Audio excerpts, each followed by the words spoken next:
আসসালামু আলাইকুম। আমি বিডি মম তামান্না আপনাদের সাথে কথা বলছি। আশা রাখছি আল্লাহ পাক আপনাদের সুস্থ রেখেছেন। আজকে চিকেন তন্দুরির জন্যে আমি হাফ কাপ পেঁয়াজ বাটা, 1 টেবিল চামচ রসুন বাটা, 1 টেবিল চামচ আদা বাটা, 1 টেবিল চামচ জিরা বাটা একসাথে একটা বলে নিয়ে নেব।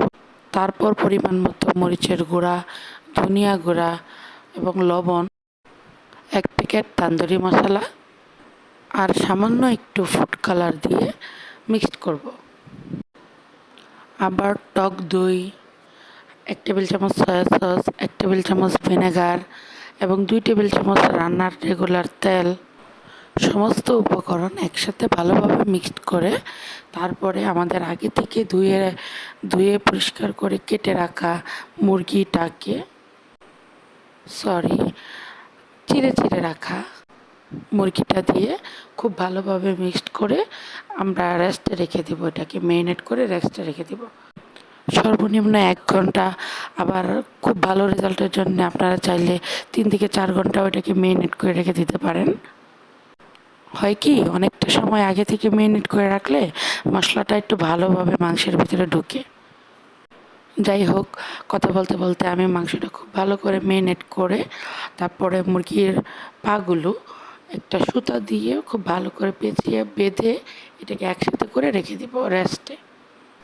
4 ঘন্টা পর একটা প্যান চুলাতে বসিয়ে গরম করে তার মধ্যে 1 টেবিল চামচ ঘি আর 2 টেবিল চামচ রান্নার তেল দিয়ে কিছুটা গরম হওয়ার পর ম্যারিনেট করা মাংসটাকে নিয়ে ওটা থেকে মশলাটা হাত দিয়ে ভালো করে সরিয়ে সরিয়ে শুধু চিকেনটা নিয়ে প্যানে দিতে হবে।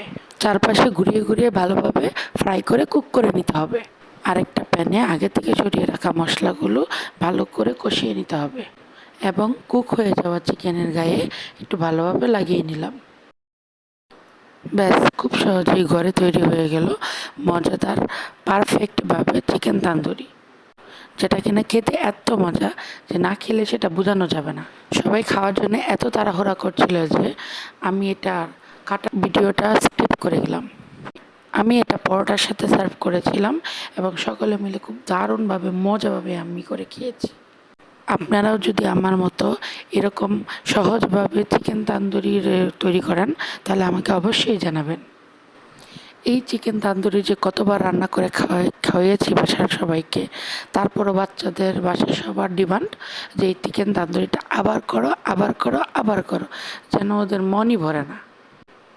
আরেকটি কথা, যেহেতু আমি নতুন, তাই আপনাদের একটি like, share, subscribe and comment আমার জন্য অনেক উৎসাহের, অনেক অনুপ্রেরণার।